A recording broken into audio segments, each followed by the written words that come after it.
చెయ్యవద్దన్న పనిని చెయ్యడం నేర్పరితనం కాదని మీరు జ్ఞాపకం పెట్టుకోవాల్సి ఉంటుంది. అందుకే మీరు ఏది చేస్తున్నారు అన్నదానికన్నా ఎలా చేస్తున్నారు అన్నదానికే శాస్త్రం పెద్దపీట వేస్తుంది. మీరు ఎంత సంపాదించారన్నదానికి పెద్దపీట వేయరు, ఎలా సంపాదించారన్నదానికే పెద్దపీట. ఏం మనిషివా నువ్వు, ఇన్నాళ్ల నుంచి కాకినాడలో ఉన్నానంటున్నావు, నీకు అప్పలాచార్య స్వామి వారు తెలీదా? ఏమి జన్మ నీ జన్మ? మహానుభావుడు ఎంతగా రామాయణాన్ని ప్రచారం చేసుకుని తరించిన వ్యక్తో తెలుసా? ఆయన శరీరం విడిచిపెడితే ఆయన ఇల్లు ఇదిగో 4 సందుల అవతలుంది. ఇక్కడి వరకు జనం నిలబడ్డారు ఆయన వెళ్ళిపోయిన రోజున. ఆయన శరీరం మామూలు కట్టెలలో కాలకూడదని ఇంటింటి నుంచి గంధపు చెక్కలు తెచ్చి గంధపు చెక్కల్లో కాల్చారు. అదే ఆయన జీవితం అంటే. మహానుభావుడే ఆయన అన్నాడు. నేనప్పుడు ఇంకా ఏమైనా అంటే తిడుతుందేమోనని, అమ్మా నాకు తెలుసమ్మా, ప్రాతస్మరణీయులు వారి వైభవం సామాన్య స్త్రీవి నువ్వు కూడా ఎంత గౌరవిస్తావన్నది విని ఆనందిద్దామని అడిగానంతేనమ్మా, నాకు తెలుసు అన్నాను. ఆవిడ ఎంతో సంతోషించింది. అంటే నేను మీతో ఎందుకు మనవి చేస్తున్నానంటే, మీరు ఎంత సంపాదించారన్నది కాదు, ఎలా సంపాదించారన్నది ప్రధానం. మీరు ఏవి అనుభవించారన్నది కాదు, మీరు ఎలా అనుభవించారన్నది ప్రధానం. ధర్మ వ్యతిరిక్తంగా భోగం అనుభవించిన వాడేమో, కానీ నొల్లుకునేది ఏముంటుంది చెప్పండి? శ్రీరామాయణం చూడండి. రాముడు చాలా కష్టాలు పడ్డాడు ధర్మం కోసం. రావణాసురుడు అధర్మాన్ని పట్టుకుని చాలా సుఖపడ్డాడు. చాలా సుఖపడిన రావణుడు, చాలా కష్టపడిన రాముడు యుద్ధభూమిలో నించుంటే దేవతలు ఋషులు కూడా ఆకాశంలో నిలబడి ఎవరు గెలవాలని కోరారు? రాముడు గెలవాలని కోరారు. రావణుడి 10 తలలు తెగి కింద పడిపోతే సొంత భార్య మండోదరి ఏడవలేదు. మల్లె పువ్వు యొక్క సువాసన ఎంత గొప్పగా ఉంటుందో, మామిడి పండు యొక్క రసం ఎంత తీయగా ఉంటుందో, అంతటి సువాసన కలిసినటువంటి మధురమైన వాక్కు కలిగిన శంకర భగవత్పాదులు, అంత గొప్ప వాక్కు, అంత గొప్ప నడవడి కలిగినటువంటి రామచంద్రమూర్తి ఈ 2 నెలల్లోనే పుట్టడం ఆశ్చర్యకరమైన విషయం. అసలు మహాపురుషులందరూ లోకంలో చైత్ర వైశాఖ మాసాల్లోనే పుట్టారు. కాబట్టి అందుకే వాటికి మధుమాసము, మాధవ మాసము అని పేరు. ప్రకృతిలో ఋతువులుగా, రాత్రింబవళ్ళుగా, నిద్రగా, లయంగా, స్వల్పకాలిక లయంగా, ఆకలిగా, అన్నం తీరడంగా, ఇన్నిటిగానో బాహ్యమునందు ఒక కారు తయారవ్వాలంటే కావలసిన ఇనుమంతా భూమిలోంచే రావాలి. ఆ కారు పరిగెత్తడానికి కావలసిన పెట్రోలు భూమిలోంచే రావాలి. మీరు ఏ భోగం అనుభవిస్తున్నారనుకుంటున్నారో ఆ భోగములన్నీ కూడా భూమిలోంచే వస్తాయి. కాబట్టి శర్వః అంటారు. ఆ భూమి నుండి సమస్త భోగములకు కావలసినవి ఈశ్వరుడు ఇస్తూ ఉంటాడు. ఈ ఇచ్చినప్పుడు సనాతన ధర్మంలో ఒక మాట వాడతారు, అపరిగ్రహము. అపరిగ్రహము అంటే నీకు ఎంతవరకు అవసరమో అంతవరకు కన్నా ఎక్కువగా నువ్వు పుచ్చుకోకూడదు. అది స్వయంగా ఎవరికి వారు పాటించవలసినటువంటి నియమం. ఎందుకంటే తనకి ఎంత కావాలో అంత అనుభవించినటువంటి వాడు తనని తాను మోసం చేసుకున్నవాడు. తనకెంత కావాలో అంతకన్నా తక్కువ చేసుకుని బతికి భవిష్యత్ తరాలకి దాచిపెడదామనుకున్నవాడు స్వార్థంతో బతికి తనని తాను సుఖపెట్టుకోనివాడు. తనకు అవసరమైన దానికన్నా ఎక్కువ వాడినవాడు భవిష్యత్ తరాలకి ద్రోహం చేసినవాడు. ఈ ప్రపంచంలో మన వారసులకు దక్కవలసినవి నిష్కారణంగా వీడు వాడుకుని ఉంది కదా అని చెప్పి ఆ భూమి నుంచి వచ్చేటటువంటి ఐశ్వర్యమును పాడు చేసినవాడు. అందుకే అపరిగ్రహము ఉండాలి అని చెప్పింది సనాతన ధర్మం. నీకు ఎంత అవసరమో అంతవరకు తప్ప, అంతక మించి నీకు తీసుకునేటటువంటి అధికారం కానీ, అంతక మించి దాచుకునే అధికారం కానీ వద్దు. ఎంతవరకో అంతవరకు జీవించు. చిత్రం ఏంటంటే ఈ అపరిగ్రహమును గురించినటువంటి బోధ చెప్పవలసింది మనుష్యుడికొక్కడికి. 84 లక్షల జీవరాశులు ఉన్నాయని వేదం చెప్తోంది. అందులో 83,99,999 ప్రాణులు అపరిగ్రహం పాటిస్తాయి తమంత తాముగా. కడుపు నిండిపోయిందనుకోండి పక్షి తిందో, కడుపు నిండిపోయిందనుకోండి కుక్క తిందో. దానికి బిడ్డలు పుట్టాయనుకోండి పాలిస్తుంది. ఆ బిడ్డల ఆహారం తినడం వచ్చింది అన్నాయనుకోండి వదిలిపెట్టేస్తుంది.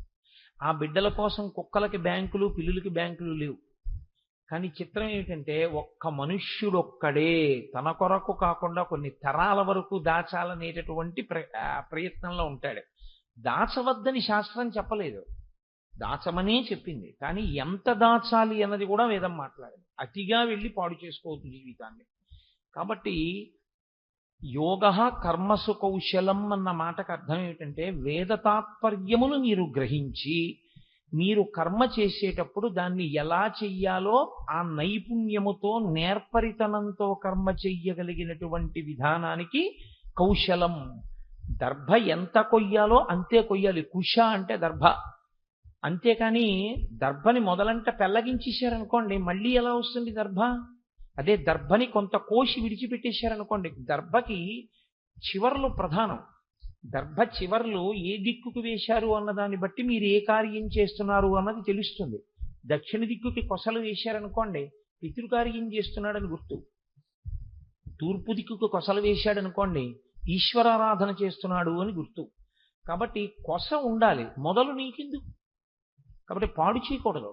లోకంలో దేన్ని కూడా ధ్వంసం చేసేటటువంటి హక్కు మనకి ఇవ్వలేదు. అంతటి సంజీవనీ పర్వతాన్ని తీసుకొచ్చిన హనుమ కూడా ప్రయోజనం అయిపోయిన తర్వాత సముద్రంలో బారేయచ్చు, మళ్ళీ ఎవడెళ్తాడు ఉత్తర దిక్కుగా.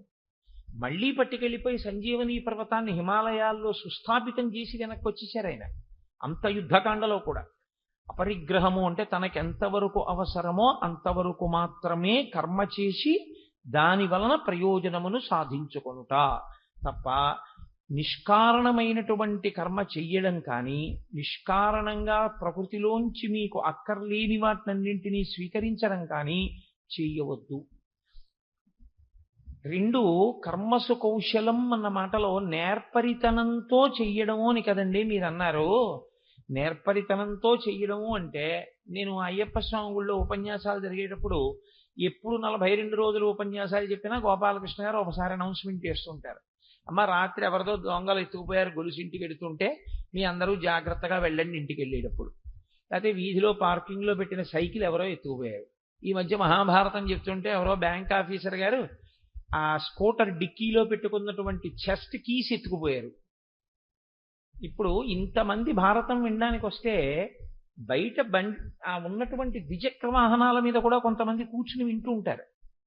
ఒకడు ఎందుకు వస్తాడంటే అందులో ఉన్నది వాడికి పనికొచ్చిందా పనికి రాలేదా అన్నది అనవసరం. చౌరాయి శిష్ఫలాభాయ అని దొంగవాడికి వెంట్రుక మొక్క దొరికినా ఆనందమే, వాడిదా ఏమి. అందుకని ఆ డిక్కీ తెరిచి అందులో ఉన్నటువంటి వస్తువు పట్టుకుపోయాడు. కానీ మీరు జాగ్రత్తగా గమనించండి, నేను ఉద్యోగం చేయడం ఎంత జాగ్రత్తగా చేస్తానో, ప్రవచనం చేసేటప్పుడు ఎంత జాగ్రత్తగా మాట్లాడతానో, నేను భోజనం చేసేటప్పుడు ఎంత జాగ్రత్తగా భోజనం చేస్తానో, వ్యాయామం చేసేటప్పుడు ఎంత జాగ్రత్తగా వ్యాయామం చేస్తానో, అంతకన్నా ఒళ్ళు దగ్గర పెట్టుకుని చాలా జాగ్రత్తగా చేయవలసింది దొంగతనమే లోకంలో. ఎందుకంటే నేను 20 ఏళ్ళు ఉద్యోగం చాలా బాగా చేశానండి, ఏదో ఒక్కసారి ఫైల్ తప్పు రాశానండి అన్నాను అనుకోండి, ఏదో ఓ మెమో ఇచ్చి however your explanation has been considered carefully and it is found that you are negligent while discharging your duties, still a lenient view is taken and the memo dropped for this time, however you are cautioned to be more careful in future అని నాకు ఒక letter ఇచ్చి విడిచిపెట్టేస్తారు. ఒక దొంగ దొరికిపోయాడు అనుకోండి, అయ్యా ఇప్పటికి నేను 12,374 దొంగతనాలు చాలా బాగా చేశాను, ఇది ఒక్కటే దొరికాను అంటే క్షమిస్తారా? ఒక్కనాటికి క్షమించారు. ఇతపూర్వం నైపుణ్యంతో చేసినవన్నీ ఇప్పుడు పెద్ద శిక్షకి కారణం అవుతుంది. చాలా హత్యలు బాగా చేశానండి, ఈ హత్య దగ్గరే దొరికిపోయాను అన్నాడు అనుకోండి, అది ఆయన్ని క్షమించడానికి కారణం అవ్వదు, ఆయన్ని ఇంకా బాగా శిక్షించడానికి కారణం అవుతుంది. యోగ కర్మసు కౌశలం, పని చేసేటప్పుడు నువ్వు నేర్పరితనంతో చెయ్యి అని కృష్ణ పరమాత్మ అన్నారు కదండి. అందుకని నేను చాలా నేర్పరితనంతో దొంగతనం చేశాను, చాలా నేర్పరితనంతో హత్య చేశాను అంటే అది కూడా కర్మసు కౌశలమే అవుతుందా? అందుకే ఆయన వెంటనే పక్క శ్లోకంలో ఈ మాట అనడానికి కారణం అదే. యోగస్థ కురు కర్మాణి సంగం త్యక్త్వా ధనంజయ. నువ్వు చేసే పని ఏది పడితే ఆ పని నువ్వు చేసేసి నేను చాలా నేర్పరితనంగా చేశానండి అనకూడదు. నా దగ్గరికి వచ్చిన వాళ్ళు కొంతమంది చెప్తూ ఉంటారు, తిరుమల వెళ్ళామండి దర్శనానికి, కోటేశ్వరారు మేము 50 రూపాయల కిలో ఇలా వెళ్ళి బయటకు వచ్చేస్తుంటే లోపలికి వెళ్ళేవాళ్ళు వెడుతుండగా బయటికి వెళ్ళే వాళ్ళందరినీ కాసేపు నించో పెట్టారు, ఏదో ప్రసాదాల గుండిగలు వెడుతున్నాయి, 200-300 మంది అయిపోవడంలో అక్కడ ఉన్న వాళ్ళు చూడలేదు, నేను మెల్లిగా తాడు కింద నుంచి దూరి మళ్ళీ గుళ్ళోకి వెళ్ళే వాళ్ళలోకి వెళ్ళిపోయానండి. ఇలా ఆనంద నిలయంలోకి 3-4 మాటలు వెళ్ళిపోయి ఒక్క రోజులో 4 దర్శనాలు చేసుకొచ్చానండి అంటాడు. ఇప్పుడు అది నేర్పరితనమా, చాలా బాగా చేసినటువంటి దర్శనమా, ఈశ్వరుడి దృష్టిలో నువ్వు అపరాధివా? నువ్వు అపరాధివే. భగవద్ దర్శనం అలా చేయడం, దొంగ దర్శనాలు చేయడం ఏమిటి? అలా వెళ్ళకూడదు. ఈశ్వరుణ్ణి నువ్వు ఎలా చూడాలో అలా ఒక్క మాట చూడాలి. అందుకే రాజద్వారే రాజగృహే దర్శనం చేయమని చెప్తాడు.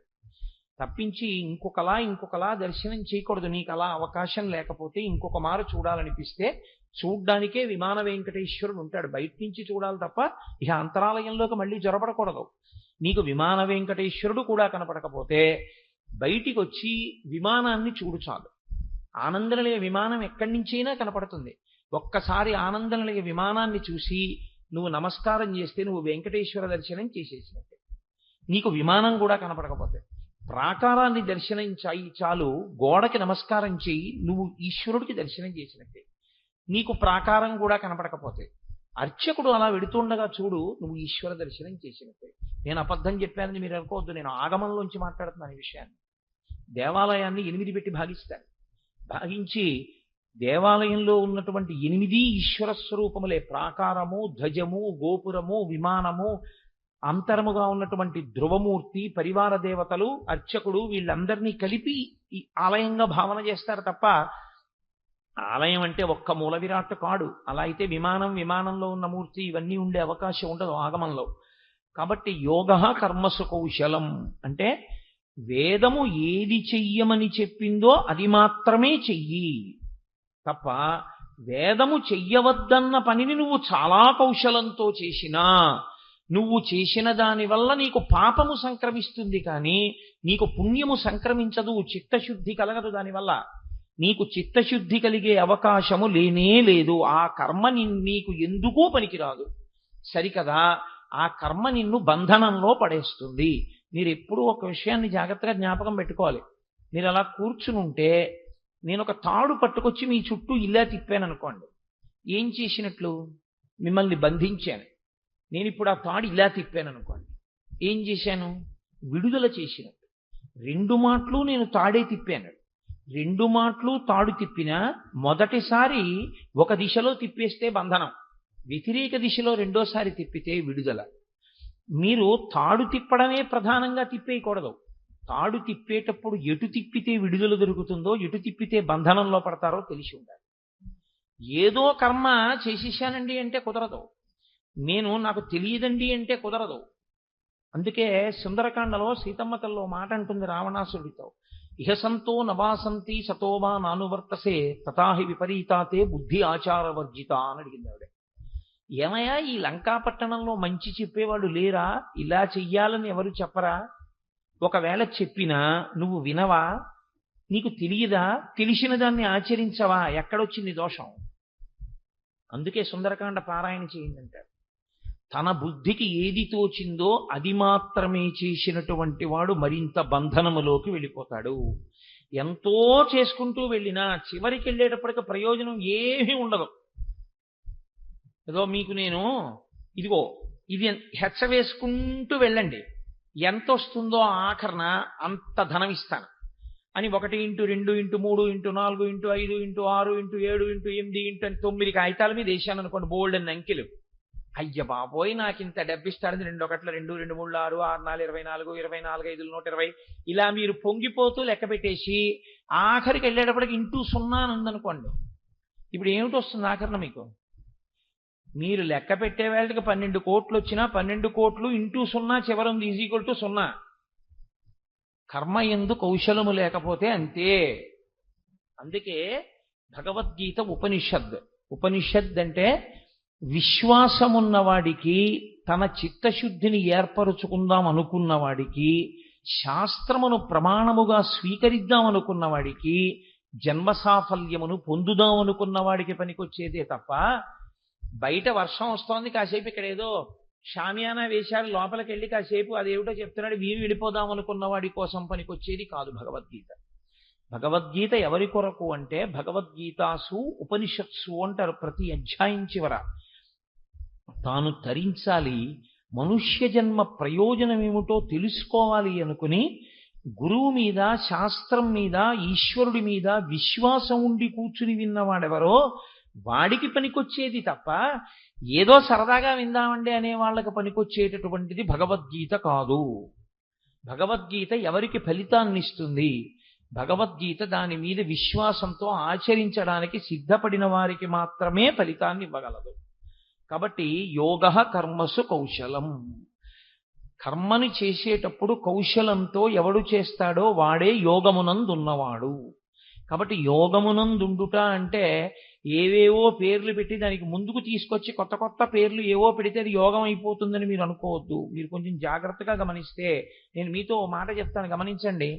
కలెక్టర్ అని ఒక పదం ఉంటుంది లోకంలో. ఇప్పుడు ఆ కలెక్టర్ అన్న మాటకి ముందుకు తీసుకొచ్చి మీరేం పెట్టండి, కలెక్టర్ కన్నా గొప్పది మాత్రం కాదు. జాయింట్ కలెక్టర్ అన్నాను అనుకోండి, కలెక్టర్ కన్నా గొప్పవాడు కాడు. డిప్యూటీ కలెక్టర్ అన్నాను అనుకోండి, కలెక్టర్ కన్నా గొప్పవాడు కాడు. టికెట్ కలెక్టర్ అన్నాను అనుకోండి, కలెక్టర్ కన్నా గొప్పవాడు కాడు. కలెక్టర్కి ముందు, కలెక్టర్కి తర్వాత ఏమీ చేర్చకపోయినా కలెక్టర్ అన్న మాటను వదిలేస్తే చాలు, ఆయనే డిస్ట్రిక్ట్ కలెక్టర్. కలెక్టర్ గారు వస్తున్నారండి అంటే ముందు ఏమీ లేకపోతే ఆయన కన్నా గొప్పవాళ్ళు లేడు. ముందు ఏమైనా పెడితే కలెక్టర్ గారి కన్నా తక్కువే. పేరు పెరుగుతుందేమో, జాయింట్ కలెక్టర్ అంటే 2 మాటలు ఉన్నాయేమో, కానీ కలెక్టర్ గారి కన్నా గొప్పవాడు జాయింట్ కలెక్టర్ కాడు, కలెక్టరే గొప్పవాడు. అలాగే యోగః అన్న మాటని మీరు యోగః అని అర్థం చేసుకుంటేనే అర్థం. అంతేకాని యోగం ముందుకి తీసుకొచ్చి ఇంకా కొత్త కొత్తవేవో తగిలించి మీరు నేర్చుకోవడం మొదలెట్టారనుకోండి, అసలు నిజంగా యోగం సిద్ధిస్తుందా అంటే దాంట్లో చెప్పడం కష్టం. ఎందుకంటే మీకు ఎవరు చెప్పారు అన్నది కాదు, సాక్షాత్ ఈశ్వరుడు జగద్గురువుగా నిలబడి చెప్తున్నారు, కృష్ణం వందే జగద్గురుం. అందుకే భగవద్గీత యొక్క గొప్పతనం ఏమిటంటే కృష్ణ భగవానుడు దాన్ని జగద్గురువు స్థానంలో కూర్చుని చెప్పాడు కనుక ఇప్పుడు ఈ క్షణంలో మీరు ఇండియాలో ఉన్నారా లేదా అన్న దాంతో సంబంధం కూడా ఉండదు. మీరు అమెరికాలో ఉండొచ్చు, ఆస్ట్రేలియా ఉండొచ్చు, న్యూజిలాండ్లో ఉండొచ్చు, సింగపూర్లో ఉండొచ్చు, మీరు కాకినాడలో ఉండొచ్చు, కొవ్వాడలో ఉండొచ్చు. భగవద్గీతలో చెప్పినటువంటి సారాంశాన్ని మనసుతో పూర్తిగా పట్టుకుని చేసిన వాడెవడో వాడే జగద్గురువుకు శిష్యుడు. సాక్షాత్ శంకరాచార్యుల వారే పుట్టినటువంటి కాలటీలో ఉండి భగవద్గీత మీద నమ్మకంతో బతికితే శంకరాచార్యులు వారు ఆయనకి గురువా అని నన్ను అడిగారు అనుకోండి, ఒక్కనాటికి కారు. పక్కన కూర్చున్న వాళ్ళందరూ శిష్యులు కారు గురువు గారికి. గురువు గారు అన్న మాట ఎవరి పట్ల అన్వయం అవుతుందంటే ఎవరికి ఆ గురి ఉందో వాడికి ఆయన గురువు. గురి లేదు, ఉత్తినే పక్కన ఉంటాడంతే ఎప్పుడు. ఆయన అలా పక్కనున్నటువంటి వాడు శిష్యుడైపోవాలని ఏం లేదు లోకంలో. శిష్యుడు అన్న మాటకు అర్థం ఏమిటంటే గురువుని ఎంచుకున్నవాడు. గురువు ఎవరు? బరువు. నేను తప్పుగా మాట్లాడుతున్నాను అనుకోకండి. బరువు అంటే దానికన్నా ముందున్నది దానికన్నా తక్కువ బరువు ఉంది కాబట్టి దాని ముందున్న దాని బరువు ఎక్కువ. గురువు అంటే బరువు, శిష్యుడంటే లఘువు, తక్కువవాడు. ఆయన నాకన్నా చాలా తెలుసున్నవారు, శాస్త్రం ఎరిగిన వారు, వారి దగ్గర నేను తెలుసుకోవాలి, వారు చెప్పింది నేను పాటించాలి అని మీరు నమ్మారనుకోండి, మీరు నమ్మి పాటిస్తే గురువు. మీకు ఎంత విచిత్రంగా ఉంటుందంటే నా చుట్టూ ఉండేటటువంటి వాళ్ళు, నాకు దగ్గరగా ఉండేవాళ్ళు, నేను పేరుతో గుర్తుపట్టేవాళ్ళు, ప్రతిరోజు మా ఇంటికి వచ్చేవాళ్ళు, మా గురువు గారు అనేవాళ్ళు నాకు ఎంతో మంది ఉన్నారు. నేను గురువునో కాదో తరువాతి మాట, నా మీద గురి పెట్టుకున్నారు అని నేను అనుకోవలసిన వాళ్ళు. కానీ అసలు అంత గురున్నవాడోడున్నాడు అన్న విషయం మనకి తెలియకుండా కూడా ఉంటారు శిష్యులు లోకంలో. అది విచిత్రం. నిన్న నా దగ్గరికి ఈ ఉపన్యాసానికి బయలుదేరడానికి ముందరే, అమ్మా ఇప్పటికి 3-4 పర్యాయాలు హైదరాబాద్ నుంచి వచ్చాను, గురువు గారిని ఒక్కసారి చూసి వెళ్ళిపోతాం, నేను మాట్లాడినమ్మా ఎందుకంటే ఆయన వెళ్ళిపోవాలి సభకి, నేను ఆయనకి ప్రతిబంధకం కాను, ఒక్కసారి ఇలా వంగి ఆయన పాదాలకు నమస్కారం చేసి వెళ్ళిపోతా అంటే నా భార్య సరే అయితే అంత బతిమాలుతుంటే కాదనకూడదని సరే కూర్చోండి. నేను సంధ్యావందనం చేసుకుని వచ్చా. వాళ్ళిద్దరూ నిమ్స్లో కార్డియాలజిస్టు, ప్రఖ్యాతి వహించినటువంటి ఒక కార్డియాలజిస్టు, ఆయన భార్య, ఆవిడ కూడా డాక్టర్. ఇద్దరూ నిమ్స్ నుంచి వచ్చారు. వాళ్ళ అమ్మగారు అంటే ఆ పిల్లవాడి అమ్మగారు కూడా డాక్టర్ అయ్యారు. వాళ్ళు ముగ్గురు వచ్చారు నిన్న. ఆ పిల్లవాడు ఒక్కటే మాట అన్నాడు, ఆ అమ్మాయి ఒక్కటే మాట. వాళ్ళు అన్నారు, మేము పూర్వం దీనికో దానికి అశాంతిగా ఉండేవాళ్ళం. నీ ఉపన్యాసాల సీడీలు విన్న తర్వాత మన కర్మ మనం చేస్తూ విడితే ఫలితం ఇచ్చేవాడు ఈశ్వరుడు అన్నవాడు ఒకడు ఉన్నాడు. వాడు మనం అనుకున్నది ఇవ్వలేదు అంటే అది ఇవ్వకపోవడం వల్ల మనకు ప్రయోజనం ఉంది.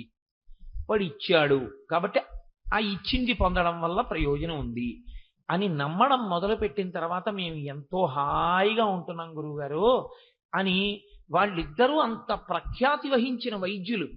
వాళ్ళు నా ఉపన్యాసాల్లో ఉన్నటువంటి సారాన్ని మాట్లాడుతుంటే నేను కేవలం నమస్కరించి వెళ్ళిపోవలసి ఉంటుందమ్మా, మాట్లాడడం కుదరదన్నవాడిని 10 నిమిషాలు మాట్లాడుతూ ఉండిపోయి దొరగారితో అన్న బయటకు వస్తూ, దొరగారు ఒక 10 నిమిషాలు ఇద్దరు డాక్టర్లకు ఇవ్వవలసి వచ్చింది, ఆ కారణం చేత కొంచెం ఒక 5 నిమిషాలు ఆలస్యమేనండి బయలుదేరడం. ఏం దొరగారు, అటువంటి వాళ్ళిద్దరు ఉన్నారు అని నాకు తెలియదు.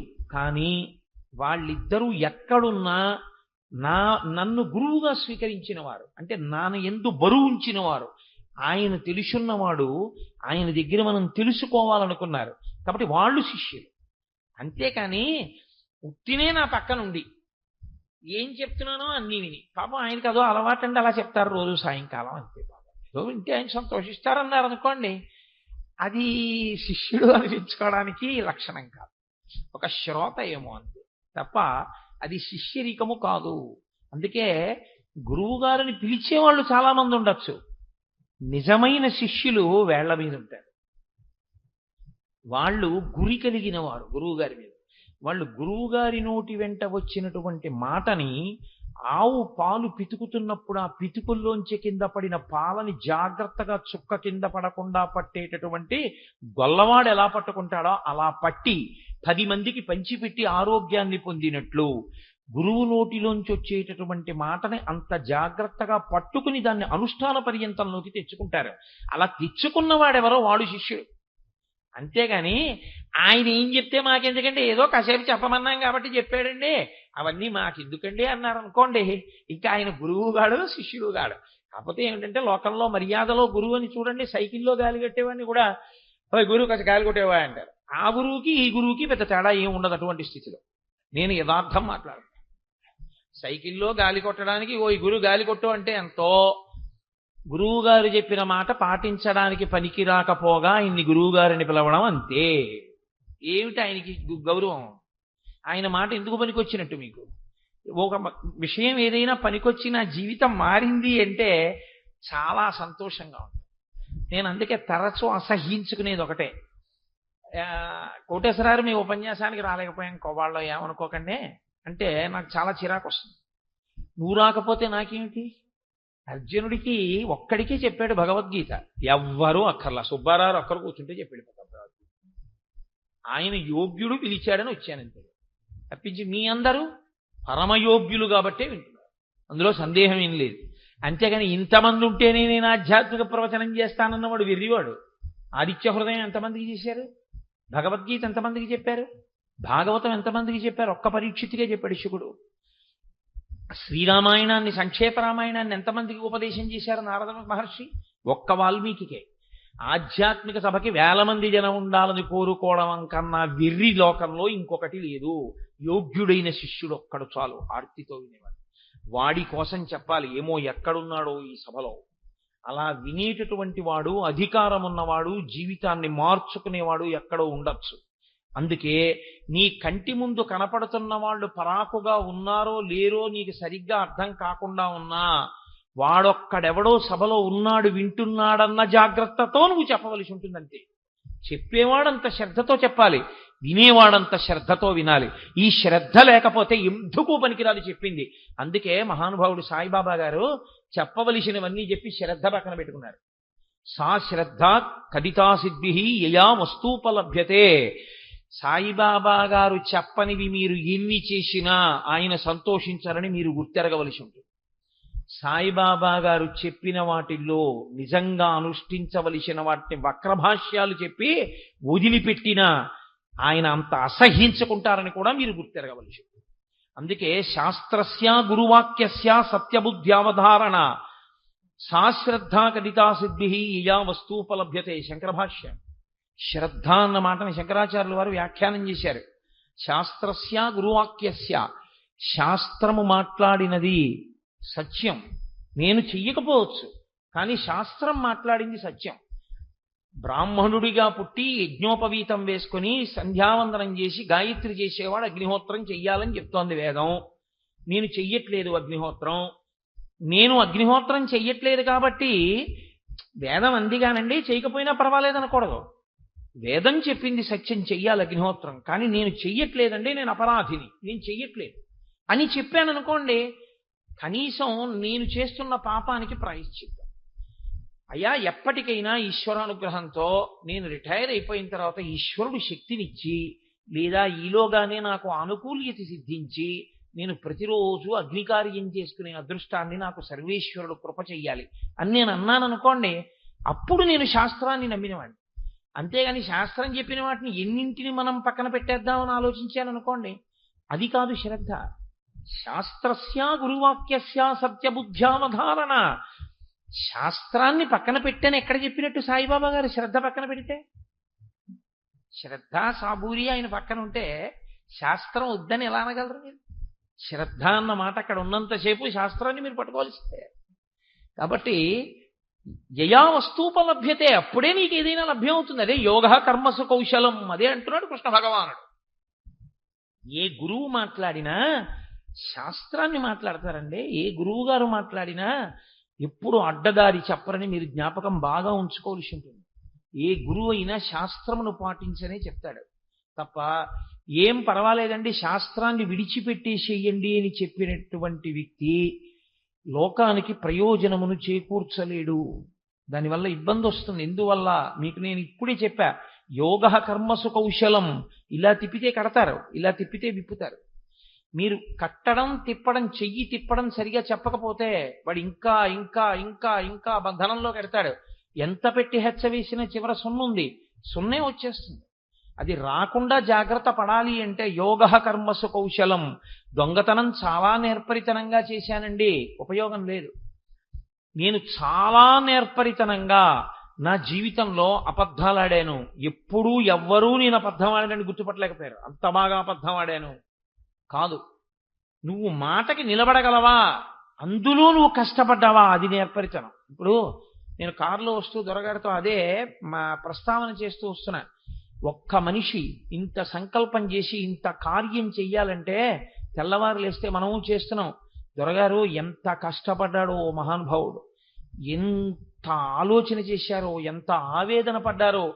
అటువంటి వ్యక్తికి మాట ఇచ్చిన తరువాత వారం రోజులు వస్తానని, వారం రోజులు నేను వెళ్ళి నేను చెప్పగలిగింది చెప్పి, అమ్మయ్యా ఆయన ఇంత కష్టపడితే ఆయనకి నేను ఒక ఉపకారం చెయ్యగలిగాను, ఇచ్చిన మాట ప్రకారం వెళ్ళి గంట చెప్పాను, అరగంట చెప్పాను, నేను నమ్ముకున్న శాస్త్రాన్ని చెప్పి నేను వచ్చాను, చాలు, నాకు ఈ తృప్తి చాలు దొరగారు. అంత కష్టపడిన వ్యక్తికి నన్ను అడిగిన ఉపకారం నేను చేయగలిగాను, చాలు. మీరు మాట నిలబెట్టుకోవడానికి పరిశ్రమ చేయవలసి ఉంటుంది. మాట తప్పడానికి పెద్ద పరిశ్రమ అక్కర్లేదండి. ఒక్క మాట చాలా అబద్ధం చెప్పడానికి. నేను ఈ 8 రోజుల ఉపన్యాసాలకి నేను రావాలని ఏం లేదు. సాయంకాలం అయ్యేటప్పటికి ఏమిటో ఒళ్ళు వెచ్చగా ఉంటుందండి. డాక్టర్ గారు కొన్నాళ్ళు సాయంకాలం పూట్ల ఎక్కడికి వెళ్ళకండి, అందులో ఓపెన్ ఎయిర్లోకి వాటికి వద్దన్నారు సుబ్బారావు, అందుచేత నేను ఏదో టాబ్లెట్స్ అవి వేసుకోవాల్సి వస్తుంది, నన్ను మన్నించండి ఈసారి. కానీ నేను అన్నాను అనుకోండి, నన్ను పేకట్టుకు లాక్కొస్తారేంటి? ఏమి రారు. కానీ వస్తాను అని మాట ఇచ్చి ఒకసారి ఒక ఆహ్వాన పత్రంలో ఫోటో పడిపోయిన తర్వాత ఆ మాట నిలబెట్టుకోవలసిన కర్తవ్యం ఇక నాది. నిజంగా అంత శరీరం అనుమతించక నేను రాలేకపోయాను అనుకోండి, అది వేరు. కానీ నేర్పరితనంతో అబద్ధం ఆడడం గొప్పతనం కాదు, నేర్పరితనంతో కష్టపడి రావడం గొప్ప. దానికి నువ్వు గుండెల మీద చెయ్యేసుకుని నువ్వు సంతోషించవలసింది ఏమైనా ఉంటే దానికి ఒక్కదానికి. నేను ఇది అయిపోయిన తర్వాత ఇంటికి వెళ్ళి ఈశ్వరుడికి ఒక నమస్కారం. నేను ఎప్పుడు అంటుంటాను మా దొరగారితో, దొరగారు అమ్మయ్యా టిక్కు పెట్టారండి అంటుంటాను. ఈశ్వరానుగ్రహంతో నేను ఇచ్చిన మాట ఈశ్వరుడు నిలబెట్టుకునే అదృష్టాన్ని ఇచ్చాడండి అంటుంటాను. మాట ఇవ్వడం తేలికండి, వారం రోజులు వస్తానండి అనడం తేలిక. వారం రోజులు రావడానికి పడేటటువంటి పరిశ్రమ సామాన్యంగా ఏముండదు. 5:30కి ఆఫీస్ అయితే ఇంటికి పరిగెత్తి సంధ్యావందనం చేసుకుని పంచె కట్టుకుని ఇక్కడికి వచ్చి వేదిక మీద కూర్చుని గంట సేపు వేదాంతం చెప్పి మళ్ళీ ఇంటికి వెళ్ళి చేయడం అంటే తెల్లవారకట్ట 4 గంటలకి లేస్తే సాయంకాలం శరీరం బడలిపోయే వేళటికి మళ్ళీ ఏదో చెప్పొచ్చేయకుండా మనం సరిగ్గా మాట్లాడాలన్న పూనికతో ఉత్సాహం తెచ్చుకుని మాట్లాడి వెళ్ళాలి అంటే భగవంతుడు అనుగ్రహం ఉంటే కానీ మాట నిలబెట్టుకోలేము. దానికి ఈశ్వరుడికి నిజమైన సత్కారం ఏది అంటే, అమ్మయ్య ఈశ్వర, నేను మాటిస్తే నిలబెట్టుకునేటట్టు చేశావయ్యా, చాలు, ఇంకింతకన్నా నాకేం కావాలి, ఇంకా నాకేం అక్కర్లేదు జీవితంలో. నా ఊపిరున్నంత కాలం నేను ఇలా ఎక్కడ మాటిస్తే అక్కడికి వెళ్ళి నేను చెప్పిన మాట నిజం చేసి వచ్చేటటువంటి అదృష్టం నాకు లభిస్తే చాలు, ఇంకా నాకేం అక్కర్లేదు. యోగా కర్మసు కౌశలం. నేను నన్ను పొగుడుకున్నానని మీరు అనుకోవద్దు. ఒక మాట నిలబెట్టుకోవడం ఎంత కష్టంగా ఉంటుందో మీకు నేను మనవి చేస్తున్నాను. మీరు కర్మని ఎలాగైనా చెయ్యొచ్చు, ఈశ్వరుడు అడ్డుపడడు. ఎందుకో తెలుసా అండి? బుద్ధి ఇచ్చి విడిచిపెట్టి సాక్షిగా చూస్తూ ఉంటాడు. ఈ దేహాన్ని మార్చడమా, దేహం అక్కర్లేకుండా కలపడమా అని చూడడంలో అక్కడ కౌశలాన్ని చూస్తాడు. వీడు ఎంత నిజాయితీగా నిలబడతాడు, ఎంత త్రికరణ శుద్ధితో నిలబడతాడు, శాస్త్రానికి ఎంత ధైర్యంతో నిలబడతాడు. లొంగిపోతాడా, శాస్త్రానికి నిలబడిపోతాడా, అదే ఈశ్వరుడు చూస్తూ ఉంటాడు. కాబట్టి చెయ్యవద్దన్న పనిని చెయ్యడం నేర్పరితనం కాదని మీరు జ్ఞాపకం పెట్టుకోవాల్సి ఉంటుంది. అందుకే మీరు ఏది చేస్తున్నారు అన్నదానికన్నా ఎలా చేస్తున్నారు అన్నదానికే శాస్త్రం పెద్దపీట వేస్తుంది.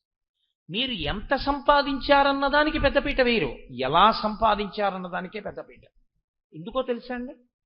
నేను పేర్లు చెప్పకూడదు. తమ ఇచ్చ వచ్చినట్లు సంపాదించి కూతురు విధవైపోయి ఒక్క బిడ్డండి కూడా కనకుండా ఇంటికి వచ్చేస్తే, కొడుకు అకస్మాత్తుగా తల మీద దెబ్బ తగిలి పిచ్చివాడైపోతే గదిలో పెట్టి ఇంత అన్నం తలుపు తీసి లోపలికి తోసి తలుపేసేస్తే ఆ పిల్లాడు తిని గోడల మీదకి విసిరేస్తుంటే లోపలికి డాక్టర్ వెళ్ళి మత్తు ఇంజక్షన్ ఇస్తేనే పిల్లాడిని పట్టుకోగలిగిన రీతిలో పిల్లాడైపోతే, ఇలా కూతురైపోతే, సంపాదించుకున్న కోట్లు ఎందుకు పనికి రాకపోతే ఏడుస్తూ జీవితం గడుపుతున్న వాళ్ళని నేను చూశాను లోకంలో.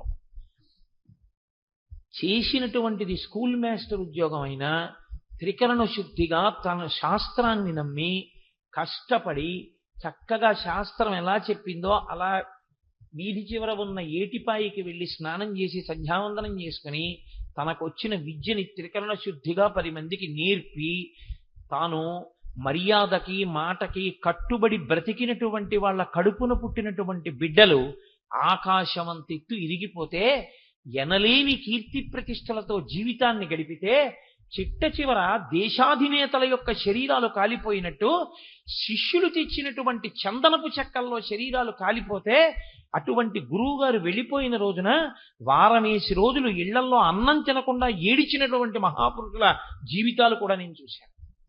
ఎందుచేత మీతో అంటున్నానంటే, శ్రీభాష్యం అప్పలాచార్య స్వామి వారిని గృహస్థాశ్రమంలో ఉండేవారు. నేను ఒకసారి కారులో విశాఖపట్నం వైపు వెడుతూ అప్పలాచార్య స్వామి వారి గురించి మాట్లాడుతుంటే నాతో కారులో వెళ్తున్న వ్యక్తి అన్నాడు, ఏంటి అంత గొప్పవారు ఏంటండి ఆయన అన్నాడు. నేనన్నా, నాకు ఇలా కాదు, ఆయన గొప్పతనం ఏమిటో అర్థం అవ్వాలి ఇంకని నేను ఆయన గొప్పతనం ఏమిటో చెప్తాను, మీకు అర్థమయ్యేట్టు చెప్తాను ఉండండి, ఎలాగో హైవే మీద వెళ్తున్నాగా అని ఆ పక్క సందులోకి దిగి అరటిపళ్ళు కొబ్బరికాయలు అమ్మే కొట్టు ఒకటి చిన్నది ఉంటే అక్కడ ఒక అమ్మి వాటిని అమ్ముతోంది. అక్కడ నిలబడి ఏదో అరటిపళ్ళు కొన్నట్టుగా అమ్మ వారు అడిగిన అరటిపళ్ళు ఇమ్మని, అమ్మ ఇక్కడ ఏదో శ్రీభాష్యం అప్పలాచార్యులు గారిని ఎవరో ఉన్నారంటారు కదా, వాళ్ళు ఇల్లే ఇక్కడ ఎక్కడో ఉందంటారు, నీకేమన్నా తెలుసా అన్నాను.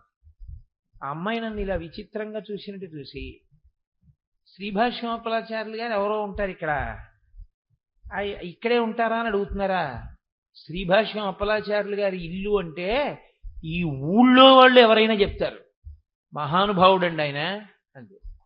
ఎవరు ఒక అరటిపళ్ళు అమ్మి అది జీవితం అంటే. నేను ఈ అరటిపళ్ళు ఆయనకే పట్టుకెళ్తున్నావు అన్నాను, నాకు తెలిసి అప్పటికి ఆయన శరీరం వదిలేశారు. ఆవిడంది, మీరు అరటిపళ్ళు పట్టుకెడితే తినడానికి ఆయన లేరు ఇప్పుడు, మీరు ఎప్పుడు చూడలేదా అప్పలాచార్య స్వామి వారిని ఉన్నప్పుడు అంది. నేను విత్తిన ఆవిడ ఏముంటుందో చూద్దామని, మేము ఎప్పుడు చూడలేదమ్మా, ఈ మధ్యన ఎవరో చెప్పారు ఒకసారి చూద్దామని వచ్చాం, ఆయన లేకపోవడమే అన్నాను. ఏం మనిషివా నువ్వు, ఇన్నాళ్ల నుంచి కాకినాడలో ఉన్నానంటున్నావు, నీకు అప్పలాచార్య స్వామి వారు తెలీదా? ఏమి జన్మ నీ జన్మ? మహానుభావుడు ఎంతగా రామాయణాన్ని ప్రచారం చేసుకుని తరించిన వ్యక్తో తెలుసా? ఆయన శరీరం విడిచిపెడితే ఆయన ఇల్లు ఇదిగో 4 సందుల అవతలుంది, ఇక్కడి వరకు జనం నిలబడ్డారు ఆయన వెళ్ళిపోయిన రోజున. ఆయన శరీరం మామూలు కట్టెలలో కాలకూడదని ఇంటింటి నుంచి గంధపు చెక్కలు తెచ్చి గంధపు చెక్కల్లో కాల్చారు.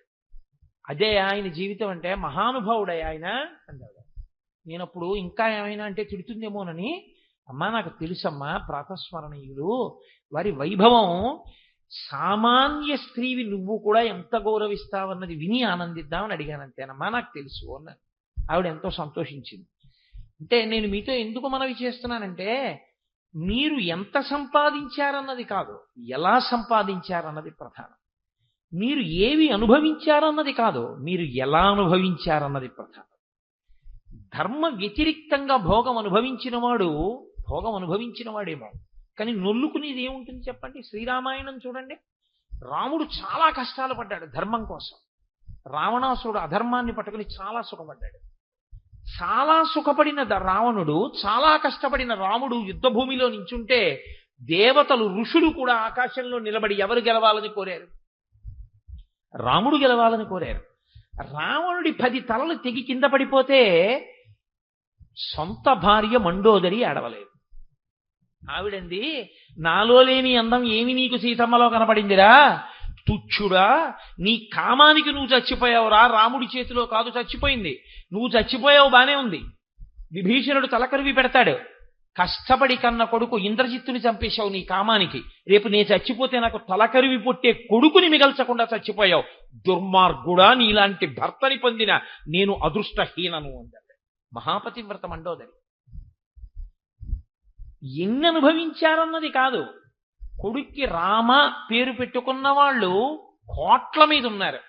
రావణ పేరు పెట్టుకున్న వాళ్ళు ఒక్కడిని చూపించండి నాకు, ఉండడు. ఎవరికి కావాలి కాంచనలంకకు ఆధిపత్యం ఉంటే? ఎవరికి కావాలి అంత ఐశ్వర్యం ఉంటే? ఎవరికి కావాలి ఎంతమంది దిక్పాలకుల్ని శాసిస్తే? నువ్వెలా అనుభవించావన్నది ప్రధానం. నువ్వు ఎలా అనుభవించావన్నది ప్రధానం అయితే నువ్వు వేదం చెప్పినట్టు కర్మ చేశావా అన్నది ప్రధానం కదా. ఎలా అన్న ప్రశ్న వచ్చినప్పుడు సాధనము వేదప్రోక్తమే. నువ్వు వేదం ఎలా చెప్పిందో అలా బ్రతికావా? అలా బ్రతికి ఉంటే నీ జీవితం ధన్యం. అలా బ్రతకకపోతే నువ్వు ఎన్ని కర్మలు చేసినా, ఎన్ని భోగములు అనుభవించినా, ఎంత కూడబెట్టినా, ఎంత అధికారివైనా, ఎంత అందగాడివైనా లోక కంటకుడవు. నీ వలన ప్రయోజనం ఏమీ ఉండదు. అందుకని యోగః కర్మసు కౌశలం. ఈ యోగం చేసేటటువంటి వాడు ఎలా ఉండాలో చెప్తున్నారు గీతాచార్యుడు. యోగస్థకురు కర్మాణి సంగం త్యక్త్వా ధనంజయ. చిత్తశుద్ధి కలగడానికి ఓ అర్జున నువ్వేం చేయవలసి ఉంటుందో తెలుసా? నువ్వు వేదం ఏం చెప్పిందో అది చేస్తూ ఉండు, కర్మ చేస్తూ ఉండు. కానీ నీవు కర్మ చేసినప్పుడు ఫలితమును అపేక్షించవద్దు. కర్మ ఒక్కటే చేస్తూ వెళ్ళు. ఇది చెప్పినంత తేలిక మాత్రం కాదు సుమండి, చాలా సాధన అవసరం అవుతుంది. ఎందుకంటే మనం ఎప్పుడూ కూడా కర్మ చేస్తే ఫలితాన్ని అపేక్షించకుండా కర్మ చెయ్యనటువంటి స్థితికి నిలబడిపోతాం. ఎందుకంటే కామ్య కర్మకి అలవాటు పడిపోతుంది జీవితం. కోట్ల జన్మలుగా వచ్చినటువంటి బుద్ధి లోపం ఇది. ఏది చెయ్యండి, దీనివల్ల ఏమొస్తుంది అని వెంటనే ఒక ఆలోచన. పూజ చేశాడు, ఈ పూజ చేశాను కాబట్టి నాకేదో కలిసి రావాలి. లేదా పూజ కొరకు చెయ్యడు. దేని కొరకు చేస్తాడంటే ఫలితం కొరకు పూజ చేస్తాడు. మా అమ్మాయి పెళ్లికి ఏం చేయనండి అంటాడు. నువ్వు ఇప్పటి వరకు భక్తిగా ఉంటే మీ అమ్మాయి పెళ్లికి ఏం చేయాలని నన్ను అడగక్కర్లేదు. మగ పెళ్లి వారు అడిగొచ్చి నీ కూతుర్ని చేసుకుని ఉండేవారు. నువ్వు అడగవలసిన అవసరం ఎందుకు వచ్చిందంటే ఈ బుద్ధి నీలో ఉండిపోబట్టే. ఏం చేస్తే ఈశ్వరుడు ఇస్తాడని. నీ ఇంటి పాలేరు. నీకెప్పుడు అవసరం వస్తే అప్పుడు ఆయన పలుకుతూ ఉండాలి. నువ్వు పేపర్ ఎందుకు చదువుతావు? పేపర్లో చావు వార్తున్నా చదువుతావు, పేపర్లో శుభవార్తున్నా చదువుతావు. టెండూల్కర్ డకౌట్ అయిపోయినా చదువుతావు, టెండూల్కర్ డబల్ సెంచరీ కొట్టినా చదువుతావు. ఉద్యమాలు వచ్చి రాష్ట్రం అంతా కాలిపోతున్నా చదువుతావు, రాష్ట్రం అంతా సస్యశ్యామలంగా ఉన్నా చదువుతావు. పేపర్ చదవడం ఎందుకు? విషయం గ్రహించడానికి అంతే. అలా కాఫీ ఎందుకు తాగుతావు? తాగకుండా ఉండలేక తాగుతావు. అన్నం ఎందుకు తింటావు? తినకుండా ఉండలేక తింటావు. భార్యను ఎందుకు ప్రేమిస్తావు? ప్రేమించకుండా ఉండలేక ప్రేమిస్తావు. పూజ ఎందుకు చేస్తావు? చేయకుండా ఉండలేక చేస్తాను అను. అలా అనగలవా? ఎందుకంటే పూజ రోజును అన్నారనుకోండి, అలా ఉండలేనండి నేను చేయకుండా. ఈ ఊపిరించిన వాడు నిన్నొక్కరోజు పొద్దున్నీళ్ళలో పువ్వు వేస్తే ఇప్పటి వరకు ఊపిరించాడు కాబట్టి మీరు వచ్చి మాట్లాడారు. వాడికి వెయ్యొద్దండి పువ్వు, నేను వాడికి పూజ చెయ్యొద్దండి, వాడికి పూజ చేయకుండా నేను ఉండలేను అని మీరు అన్నారనుకోండి, అది సాత్విక కర్మ. కామ్యకర్మ కింద మనం ఎందుకు మార్చుకుంటామంటే అలా అలవాటు చేసేసుకున్నాం. ఎప్పుడూ ఉన్నది ఉండడానికి, కొత్తది రావడానికి, ఉన్నది పోకుండా ఉండడానికి ఈశ్వరుడు. అప్పుడు కర్మలన్నీ కామ్యములవుతాయి. కర్మ కామ్యకర్మ కాకుండా ఉండాలి అంటే ఈశ్వరుడు చెప్పాడు, నేను చేస్తున్నాను, సంగము లేదు, దీనివల్ల ఏమొస్తుంది ఏం పోతుంది నాకు అనవసరం. మీరు చూడండి, బ్యాంకులో క్యాషియర్ అని ఒక ఆయన ఉంటాడు. ఆయన్ని తీసుకెళ్లి చెస్ట్ దగ్గర ఓ సంతకం పెట్టించుకుని ఓ 10 లక్షలు ఇస్తారు. ఆయన వెంటనే ఇంటికి ఫోన్ చేసి, ఏమో మనకు 10 లక్షలు వచ్చాయి, ఏం చెయ్యాలో ఆలోచించు అంటాడా?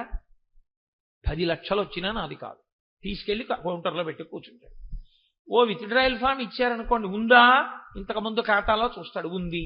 అయ్యో వీడికి ఇలా పెడపెడలాడే నోట్లు ఇచ్చేయడమా అని బాధే ఉండదు, ఇచ్చేస్తాడు. ఇంకోడు కట్టాడు, అయ్యా ఇంతమంది పట్టుకుపోయారండి, వాళ్ళు మీరు ఒక్కరేనయ్యా స్వామి, 25,000 తీసుకొచ్చి బ్యాంకులో కట్టారు, ఉండండి కాఫీ ఇప్పిస్తానంటాడా? ఏమీ అంటాడు. కట్టేవాడినైనా క్యూలో రమ్మంటాడు, పుచ్చుకునేవాడినైనా క్యూలో రమ్మంటాడు. 10 లక్షలు పట్టుకొచ్చాడు, 5 లక్షలు ఇంకా వచ్చిన 15 లక్షలు. తీరా సాయంకాలం కౌంటర్లో కట్టేటప్పటికి 23 రూపాయల 50 పైసలు ఉంది. ఆయనకి ఏమైనా మళ్ళీ ఫోన్ చేసి, ఏమిటో నా కర్మ, 15 లక్షలు వచ్చింది, 23 రూపాయల 50 పైసలు ఉంది సాయంకాలానికి అని ఏడుస్తూ ఇంటికి వెళ్తాడా? ఏమీ ఉండదు. వచ్చినా ఆయనకి పొంగు లేదు, ఆఖరణ లేకపోయినా ఆయనకి కుంగు లేదు. ఎందుకని? అవన్నీ బ్యాంకు వాళ్ళవి. తన కర్మ తను చేసుకెళ్ళిపోతాడు. అలా వేదం నిన్ను కర్మ చేయమంది, నేను చేస్తున్నా, ఫలితం ఈశ్వరుడు ఇస్తాడు. ఇవ్వకపోతే ఎందుకు ఇవ్వలేదో వదిలిపెట్టేయి. అది భక్తి అన్న మాటకు అర్థం. ఇక్కడ మీరు ఏమి అంగీకరించవలసి ఉంటుందంటే ఈశ్వరుడున్నాడు అన్న మాట అంగీకరించవలసి ఉంటుంది. ఎందుకో తెలుసా అండి, కర్మకి ఫలితం అనేక రకాలుగా ఉంటుంది. నేను ఇది చేద్దాము, ఇలా అవుతుంది అని అనుకున్నాను, కానీ నేను అనుకున్నట్లు జరగలేదు. నేను అమ్మయ్యా ఎప్పటి నుంచో అనుకుని 2 నెలల ముందే మిడిల్ బెర్త్ అని రిజర్వేషన్ ఫామ్లో రాసుకుని, భోగి మధ్యలో ఉండేటటువంటి మిడిల్ బెర్త్ ఎంచుకుని, టాయిలెట్ల వాసన రాకుండా మిడిల్ బెర్త్లో పడుకుని వెళ్ళాలని కోరిక. అందుకని middle berth middle berth middle berth అని తీసుకున్నాను. ఇప్పుడు నేను మిడిల్ బెర్త్లో వెడతాను అని అనుకున్నాను. అలా వెడతానా వెళ్ళనా అన్నది ఈశ్వర ఇచ్ఛ. ఎందుకని? నేను మిడిల్ బెర్త్లో వెళ్ళొచ్చు, ఏసీ 3 టైర్లో బుక్ చేసుకుంటే అప్గ్రేడేషన్ వచ్చి ఏసీ 2 టైర్లోకి వెళ్ళొచ్చు. అప్పుడు నేను అనుకున్న కన్నా ఎక్కువ ఫలితం వస్తుంది. ఒకచో తీరా నేను వెళ్ళిన తర్వాత బోలెడంతమంది వృద్ధులు మిగిలిన 7 బెర్తుల వాళ్ళు వచ్చి, బాబు మేము ఆ అప్పరు ఎక్కలేము నాయన, ఆ మిడిలు మేము అసలు లోయర్లో తప్ప మిడిలే ఎక్కలేము, అప్పరు ఎక్కలేము, ఏమనుకోక నాయన, ఆ పక్కన ఉన్న అప్పర్లన్నీ మాకు వచ్చాయి, ఇదిగో మిగిలిన వాళ్ళందరూ పెడతాను, నువ్వు సర్దుకో, ఒంట్లో ఓపిక ఉన్నవాడివి కదా, ఏదో ఎలాగో అలా ఎక్కి దాని మీద పడుకుంటావు అన్నాడు. ఇప్పుడు నీ కళలేమయ్యాయి? ఎక్కడో టాయిలెట్ పక్కన ఉన్న అప్పర్ ఎక్కాలి, అబ్బెబ్బే వీలు లేదు, భీష్మించుకుని ఇక్కడే పడుకుంటానంటే అందరూ తిడతారే, బుద్ధిందా లేదా నీకు, ఒంట్లో ఓపిక ఉన్నాడు, విషలైన కింద పడుకుంటాడు, వెళ్ళి అక్కడికంటారు. అందుకని మీకు ఇష్టం ఉన్నా లేకపోయినా దానం చేసి వెళ్ళి అప్పర్ బెత్త మీద పడుకోవాలి. 3వ నెంబర్ బెత్త వచ్చింది, సుగంధం పీలుస్తూ పడుకోవడమే రాత్రంతాను. కాబట్టి నువ్వు అనుకున్నట్టు జరగకపోవచ్చు, అనుకున్న కన్నా ఎక్కువ అవ్వచ్చు, అనుకున్నది అనుకున్నట్టు జరగచ్చు, అనుకున్నది జరగనేపోవచ్చు. తీరా బయలుదేరదాం అనుకున్నావు, జ్వరం వచ్చింది, టికెట్ ఎవరికో ఇచ్చి ఎంత వస్తే అంతే వచ్చింది, క్యాన్సిల్ చేసేయండి అని ఉండిపోయావు. ఇప్పుడు ఇందులో నీకు సంకల్పం ఉంది, రిజర్వేషన్ చేయించుకున్నావు, వెళతావా వెళ్ళవా ఈశ్వరుడు ఒకడు ఉన్నాడు, వాడి నిర్ణయాన్ని బట్టి ఉంటుంది. వాడు ఎలా నిర్ణయం చేస్తే అలా ఫలితం వస్తుంది అని మీరు నమ్మడంలో, ఫలితాన్ని నువ్వు ఆశించవద్దు అండంలోనే ఇచ్చేవాడు ఒకడు ఉన్నాడు. వాడు ఇవ్వాలి అనుకుంటే నేను అనుకున్న దానికన్నా ఎక్కువ ఇస్తాడు. వాడు వద్దు ఇవ్వద్దు అనుకున్నాడు, వాడు అసలు అది జరగకుండా చేస్తాడు, లేకపోతే ఫలితాన్ని ఇవ్వడు.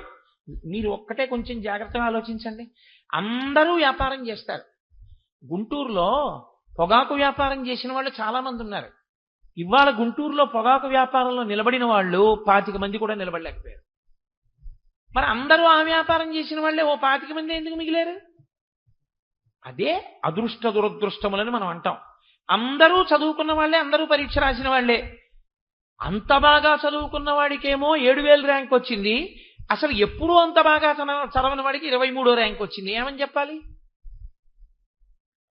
కాబట్టి నువ్వు కర్మ చేసేటప్పుడు ఫలితమును ఆశించకుండా చేస్తూ వెడితే ఫలితం ఇచ్చేవాడు ఒకడున్నాడు, వాడు ఇస్తే ఇస్తాడు, లేకపోతే లేదు. ఇప్పుడు ముందొచ్చే లక్షణం ఏమిటో తెలుసా అండి? ఉద్వేగము పోతుంది. రాలేదు, ఆయన ఇవ్వలేదు, వచ్చింది, ఆయన ఇచ్చాడు, నీ ప్రమేయం ఏమైనా ఉందా? కర్మ నువ్వు చెయ్యవలసింది చేసేసేయి. ఇప్పుడు అర్జున, నీకెందుకు అల్లరి? నే చంపచ్చా, నే చంపకూడదా? నీ కర్తవ్యం ఏమిటి? క్షత్రియుడిగా యుద్ధం చేయడం. నువ్వు యుద్ధం చేయి. అప్పుడు నువ్వు చచ్చిపోతావు, వాళ్ళు చచ్చిపోతావు, అది వేరే విషయం. అసలు యుద్ధం చేయకుండా కూర్చుంటే అది కర్తవ్యత నిష్టకి దోషం. కాబట్టి నువ్వు చెయ్యవలసిన పని నువ్వు చెయ్యి, అంతే. ఆ తర్వాత ఫలితం గురించి నువ్వు అపేక్షించవద్దు. వాడు యోగి. అలా ఎవరుంటాడో ఆయనే యోగి. ఆ యోగి అన్న మాట చిత్తశుద్ధిని ఏర్పరిచి, చిత్తశుద్ధితో కర్మాచరణము చేసినటువంటి కారణం చేత చిట్ట చివరికి ఆత్మగా నిలబడగలిగిన స్థితికి ఎదిగిపోతాడంతే.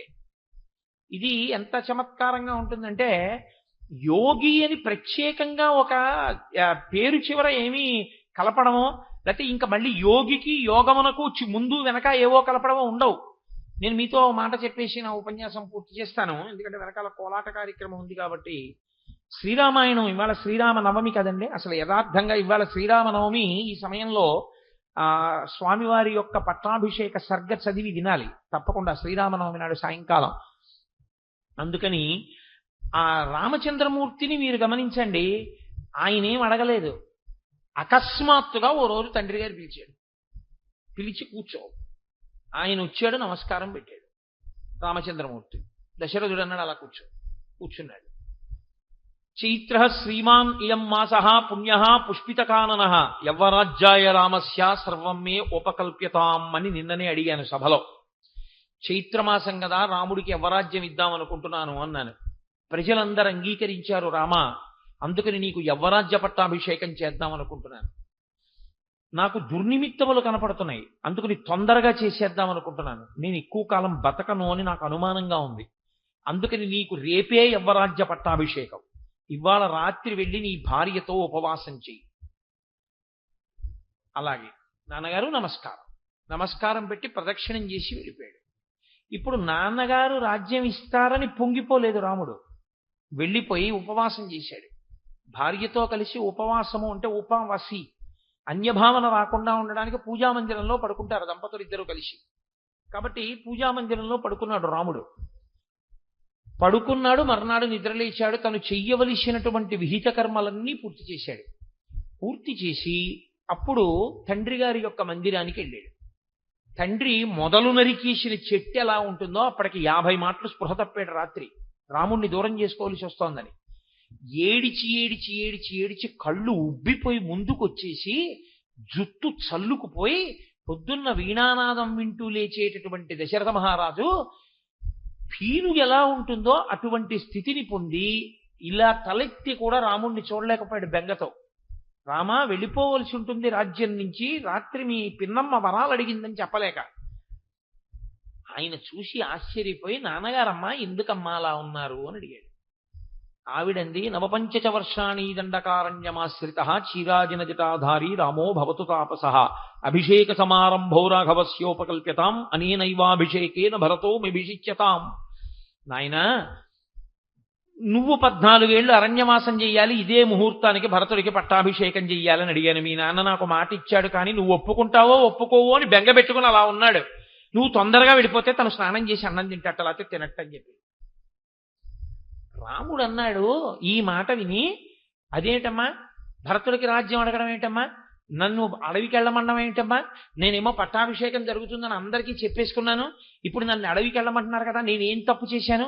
రాజ్యం పెద్దవాడికి వస్తుంది, నాన్నగారు ఎవరమ్మా పెద్దవాడికి ఇవ్వనడానికి, రాజ్యం పట్టుకెళ్ళేసి తమ్ముడికి ఇవ్వడానికి ఆయన సొంత సొత్త, రాజ్యం వంశపారంపర్యంగా వచ్చే హక్కు అనాలి. ఆయన అన్నాడు, అమ్మా ఎంత పిచ్చిదానివమ్మా, దానికి 2 వరాలు అడిగావా? ఎందుకు? నువ్వు పిలిచి చెప్తే వెళ్ళిపోనేమిటి? రామా, భరతుడికి రాజ్యం ఇస్తాను, నువ్వు అడవికి వెళ్ళు అంటే నేను వెళ్ళను. అమ్మా, నువ్వు బాగా ఒక్క విషయాన్ని గుర్తించు తల్లి, నేను ఇవన్నీ కోరుకునేవాణ్ణి కాను, కేవలం ఋషితుల్యుణ్ణి. నాకు రాజ్యం ఇచ్చి నాన్నగారు చెయ్యమన్నా, నాన్నగారు చెయ్యమన్నారు కాబట్టి, నాన్నగారు చెప్పిన పని చెయ్యమని వేదం చెప్తోంది కాబట్టి ఆ కర్మ చేస్తారు. నాన్నగారు అరణ్యానికి వెళ్ళిపోమంటే, నాన్నగారు అరణ్యానికి వెళ్ళమన్నారు కాబట్టి సంతోషంగా వెళ్ళిపోతారు. నాన్నగారు రాజ్యం చేయమంటే సంతోషంగా చేస్తాను. నాన్నగారు చెప్పింది చేయడం నాకు కావాలి, కానీ నాన్నగారు చెప్పంది చేసి నేను సంతోషం పొందడం నాకు అక్కర్లేదు. కాబట్టి అమ్మా, నహమర్థపరో దేవీ లోకమా వస్తుముత్సహే విద్ధిమాం ఋషిభి తుల్యం కేవలం ధర్మమాస్థితం. నాకు ధర్మం కావాలమ్మా, నేను ఋషిని, అలాగే వెళ్ళిపోతున్నానమ్మా అన్నాడు. ఉత్తర క్షణం అక్కడే పట్టాభిషేకానికి సంబంధించిన సంభారములు కనబడ్డాయి. ఇంకొకడైతే అవి చూడగానే బెగబెట్టుకుంటాడు. ఇవి కోటేశ్వరారు మీకు ఇస్తున్నాం అని తీసుకొచ్చి ఓ మంచి పట్టుపంచ ఉత్తరీయం అక్కడ పెట్టారనుకోండి. అంటే నేను ఉదాహరణకి చెప్తున్నాను, నాకేం అలా పిచ్చి కోరికలు లేవు. అక్కడ పెట్టారనుకోండి, నేను అది చూసి అబ్బా అంచు చాలా పెద్దది ఉంది, పట్టుపంచ అబ్బో చాలా బాగుంది, వచ్చేసారి 2 నెలల తర్వాత మనం శంకర జయంతి నాడు కట్టుకుంటే బాగుంటుంది అని ఏవో ఆలోచనలు చేశాను. ఏమనుకోకండి, పెద్ద ఆయన మహాపండితులు ఎప్పుడు రాని వారు వచ్చారు కోటేశ్వరారు, ఏమనుకోకండి, మీకు నూలు పంచిస్తున్నాం, ఇది ఇచ్చేస్తున్నాం ఆయనకని ఇచ్చేశారు. ఇప్పుడు నేను వెంటనే అదే పంచవంక చూస్తున్నాను అనుకోండి, నా భావనలో మార్పు వచ్చేస్తుందా రాదా? ఏమిటో ఆ పంచ నాకు అనుకున్నాను, ధూర్తుడు ఇప్పుడే వచ్చాడు, ఒక 10 నిమిషాలు ఆలస్యమైనా బాగుండేది, వెళ్ళిపోయింది పంచ అనుకుంటానా అనుకోనా? సంభారమును చూసినప్పుడు లోపల ఉన్న భావాన్ని బట్టి ప్రతిస్పందన ఉంటుంది. రాముడు బయటికి వస్తూ చూశాడు పట్టాభిషేక సంభారం, ఇది భరతుడికి వెళ్ళిపోతోంది. ఇప్పుడు ఆయన అలా అనలేదు. ఆయన అన్నాడు, ఈ సంభారములు ఎప్పుడు వాడినా పట్టాభిషేక సంభారములు, ఒక వ్యక్తికి రాజ్యాధికారం ఇవ్వగలిగిన పదార్థములు, పవిత్రములు, కాబట్టి వాటికి ప్రదక్షిణం చేసి వెళ్తానని ప్రదక్షిణం చేసి నమస్కారం చేసి వెళ్ళిపోయాడు. అంటే లోపల కోరికేం లేదనడానికి అదే ఆయన యొక్క నడవడి. రాముడు అంటే కర్మయోగి. ఆయన వేదం ఏం చెప్పిందో, ధర్మం ఏం చెప్పిందో అది చేస్తాడు తప్ప ఎలాగో అలా ప్రయోజనం సాధించుకోవాలనుకున్నాడు అనుకోండి, అసలు సుగ్రీవుడితో స్నేహం చేయక్కర్లా, వాలితో స్నేహం చేస్తే చాలా సీతం వచ్చేస్తుంది. ఏ సుందరకాండ ఉండదు రామాయణంలో. కానీ ఆయనకి కావలసింది ధర్మం. ధర్మం లేని వాలితో స్నేహం చేయడం కన్నా ధర్మం ఉన్న సుగ్రీవుడితో స్నేహం చేశాడు. చేసి అంత కష్టపడి సీతమ్మని తెచ్చుకున్నాడు, కానీ మార్గం విడిచిపెట్టి మాత్రం రాలేదు, ప్రయోజనాన్ని సాధించుకోలేదు రాముడు. అలా ఎవరు నిలబడగలిగాడో, అలా ప్రయోజనమును అపేక్షించకుండా వేద విహితమైనటువంటి కర్మాచరణము చేసుకుంటూ విడుతూ ఉండగా ఈశ్వరుడు ఇచ్చినటువంటి ఫలితములన్నీ ప్రసాదములని ఎవడందుకున్నాడో వాడు యోగి. ప్రసాదము అన్న మాటలో నీకు కోరుకున్న రుచి దొరకదు. మీరు తిరుపతి వెళ్ళి బయటకు వస్తుంటే ఒకసారి చక్కెర పొంగలు ఎడతారు, అబ్బా నా అదృష్టం ఎప్పుడు అనుకున్నాను, మా ఇన్నాళ్ళకి చక్కెర పొంగలు వచ్చిందని తిన్నావు. మర్నాడు మళ్ళీ దర్శనానికి వెళ్ళావు, అదే వేళకి వెళ్ళావు, చక్కెర పొంగలు ఎడతారని పులిహార ఎట్టారు. అబ్బా ఈ పులిహారే నాకు సహించదండి, ఇది పెట్టారంటావా ప్రసాదం అంటావా? పులిహార పెట్టినా ప్రసాదమే, చక్కెర పొంగలు పెట్టినా ప్రసాదమే. అలాగే ఈశ్వరుడు నువ్వు కర్మ చేసినప్పుడు ఫలితం ఇవ్వలేదు, ఏదో ఉందన్నమాట, అది ఇస్తే పాడవుతావు. అందుకని ఈశ్వరుడు ఇవ్వకుండా రక్షించాడు. తల్లి పిల్లవాడికి పాలు చల్లారబెడుతూ ఉంటుంది. పిల్లవాడు గబగబా వెళ్ళి వేడి గ్లాసు పాలు తీసేసుకుందాం అనుకుంటాడు. అమ్మ వాడి చేయి తీసేసి పక్కన పెట్టేసి ఇలా చల్లారబెట్టేసి ఆ పాలు ఇలా పట్టుకు చూసి, ఇంకా ఈ పాల గ్లాస్ ఇవ్వచ్చా ఇవ్వకూడదా చూస్తుంది. చూసి మీరు చూడండి, తల్లి పాలు ఇవ్వకుండా గ్లాస్ పట్టుకుని ఇలా ఇలా ఇలా ఇలా ఇలా అంటుంది. అంటే తన చేతులలోకి ఆ వేడినంతటినీ కూడా తీసేసుకుంటుంది.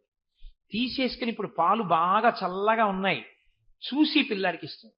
ఇప్పుడు ఆవిడ ఆ పాలు ఇవ్వకుండా ఇంతకు ముందు ఉండడం పిల్లాన్ని బాధ పెట్టడానికే? వాడికి ఆ పాలిస్తే పాడైపోతాడని ఇవ్వలేదు, చల్లారబెట్టే ఇచ్చిందా నీకు. ఎప్పుడు ఇవ్వాలో ఎప్పుడు ఇవ్వకూడదో ఈశ్వరుడికి తెలుసు. ఇప్పుడు ఇవ్వకపోవడంలో కూడా రక్షిస్తాడు, ఒక్కొక్కసారి ఇచ్చి కూడా రక్షిస్తాడు. ఇచ్చి రక్షిస్తాడు, ఇవ్వక రక్షిస్తాడు. కాబట్టి ఇవ్వాలనుకున్నప్పుడు వాడే ఇస్తాడు, నేనేం చేయకుండా కూర్చుంటానని అనకూడదు. బుద్ధి నీకు ఇచ్చాడు కాబట్టి నీ కర్తవ్యం కర్మ చేయడం. ఏ కర్మ? నీ ఇష్టం వచ్చిన కర్మ కాదు, వేదప్రోక్తమైన కర్మ. వేదం ఏం చెప్పిందో అలా నువ్వు చేసుకుంటూ వెళ్ళాలి. ఫలితమునకు పొంగు కొంగు రెండు ఉండకూడదు, అది భక్తి అన్న మాటకు అర్థం. అంతేకాని గుళ్ళోకి వెళ్ళి ప్రదక్షిణం చేస్తే వెంటనే నీకు కలిసి వస్తే అప్పుడు ఈశ్వరుడు ఉన్నాడని, ప్రదక్షిణం చేస్తే కలిసి రాకపోతే ఈశ్వరుడు లేడని అని అనకూడదు. నా కళ్ళతో నేను చూశానండి ఒకసారి, ఆశ్చర్యకరమైన సందర్భం. మా అమ్మాయి పెళ్లి కుదిరిపోయింది అని ఎంతో సంతోషపడిపోయాడు ఒక ఆయన. అకస్మాత్తుగా ఆ పిల్లాడు నేను చేసుకోను ఆ పెళ్లి ఆ అమ్మాయిని నేను చేసుకోను అన్నాడు. ఆయన అంతకుముందే చాలా గుళ్ళకి వెళ్ళొచ్చాడు. ఆయన తిట్టింది ఎవరినంటే ఈశ్వరుణ్ణి. అన్ని గుళ్ళకి వెళ్ళొచ్చాను, అమ్మాయికి పెళ్లి కుదిరిందని, వాళ్ళు ఏమిటో అకస్మాత్తుగా వచ్చి మేము చేసుకో, ఆ అమ్మాయిని నిడిపారు, నా పిల్లకేం దోషమా ఏమి అని తిట్టాడు. ఇది జరిగిన వారం రోజులకి ఆ పెళ్లి కొడుకుని అరెస్ట్ చేశారు. వాడు అంతకుముందు 10 పెళ్లి చేసేసుకున్నాడు. ఇప్పుడు ఈయన మళ్ళీ వెళ్ళిపోయాడు ఆ గుళ్ళన్నింటికి. అమ్మ బాబోయ్, అయిపోయి ఉంటే వారం రోజుల్లో పెళ్లి, నా కూతురు బతుకేమైపోను, నా అదృష్టం పెళ్ళవ్వకుండా ఆయన రక్షించాడనమాట అన్నాడు. ఇది నువ్వు తర్వాత మళ్ళీ గుడికి వెళ్ళినప్పుడు అనడం కాదు, ఇవ్వనప్పుడు కూడా అనగలిగితే ఉద్వేగం లేదు. అది యోగస్థ కురు కర్మాణి. ఇది నాయనా నువ్వు కర్మ చెయ్యాలి, ఫలితమునపేక్షించడం వల్ల మోహం వచ్చింది అర్జున. నే చంపేస్తానంటాడు, నువ్వు చంపకపోతే ఉంటాయి 7 శరీరాలు. కాబట్టి కర్మణ్యేవాధికారస్తే మా ఫలేషు కదాచన మా కర్మఫలహేతుర్భూ మాతే సంగోస్త్వకర్మణి. నీ కర్మ నువ్వు చేసేయి, ఫలితాన్ని అపేక్షించు. ఏది వస్తే దాన్ని మహాప్రసాదంగా స్వీకరించి వెళ్ళిపో.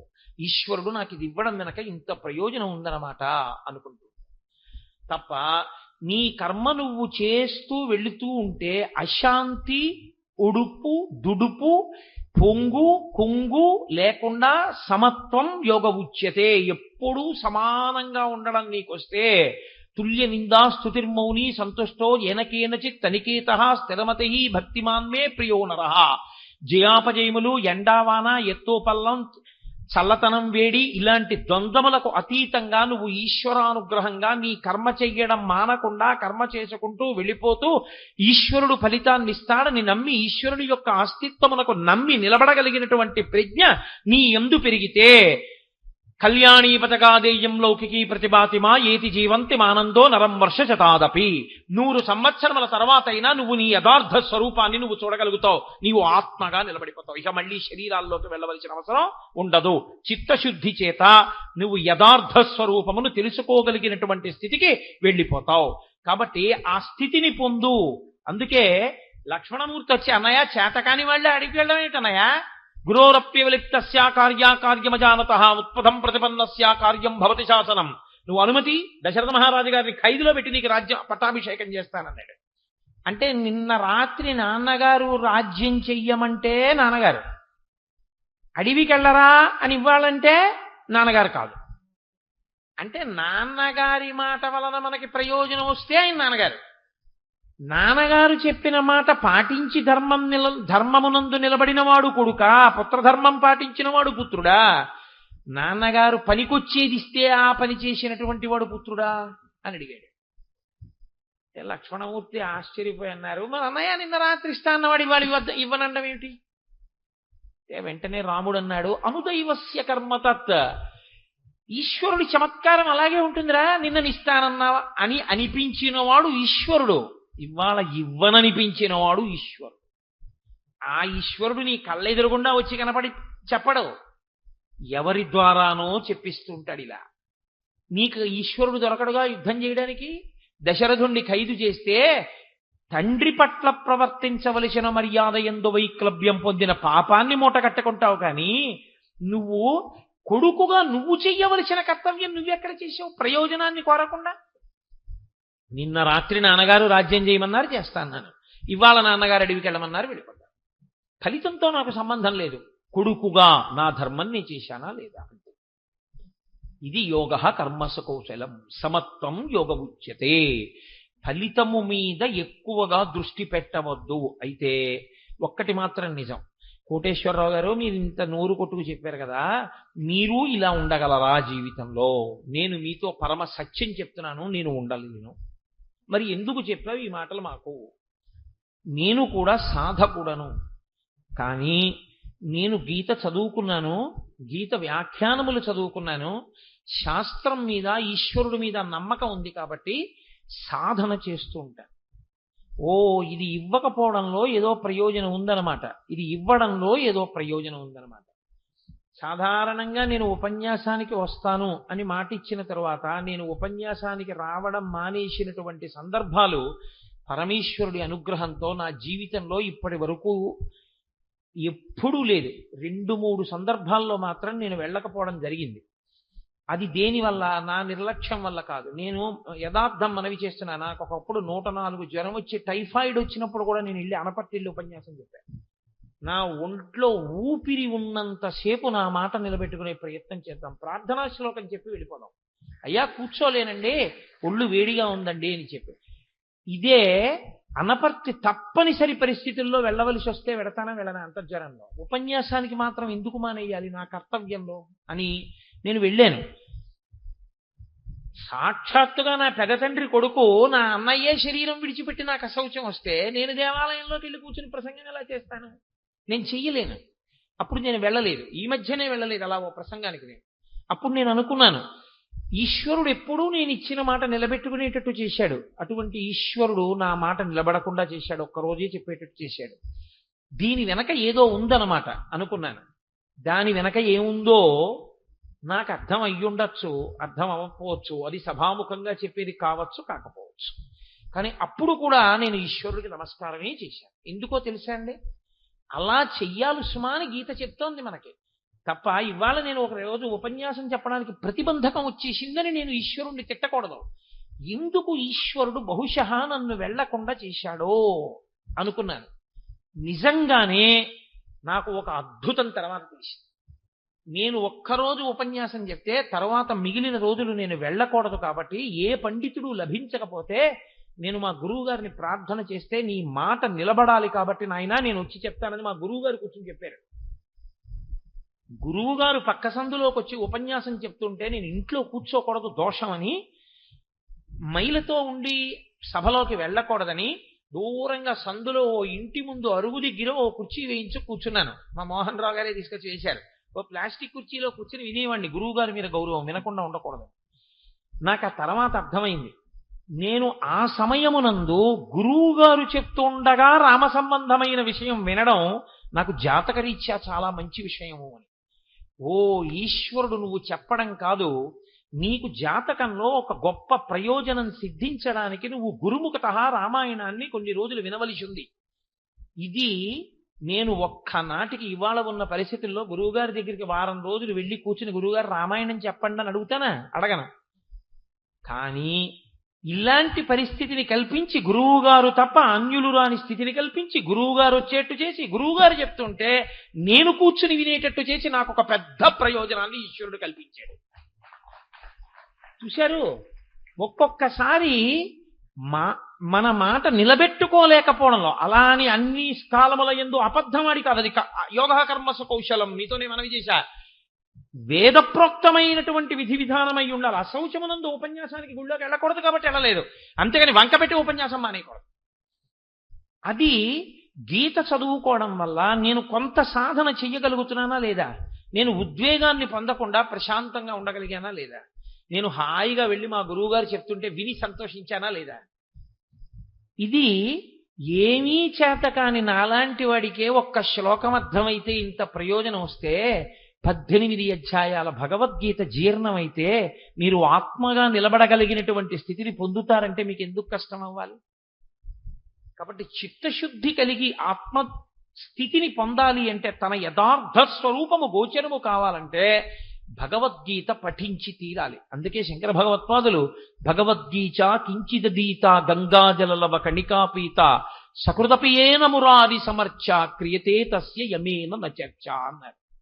ఎవరైతే ప్రతిరోజు భగవద్గీతలో కొన్ని శ్లోకాలైనా చదువుకుంటారో, భగవద్గీత కించిదీత గంగాజలలవ కణికాపీత, గంగాజలాన్ని కొంచెమైనా తాగుతారో, సకృదపియేన మురారి సమర్చ, విష్ణు భగవానుణ్ణి ప్రతిరోజు కనీసం 12 నామాలతో కేశవ నారాయణ గోవింద మాధవ మొదలైన నామాలతో అర్చన చేస్తాడో అటువంటి వాడికి క్రియతే తస్య యమేన నచర్చ, యమునితో చర్చ లేదు.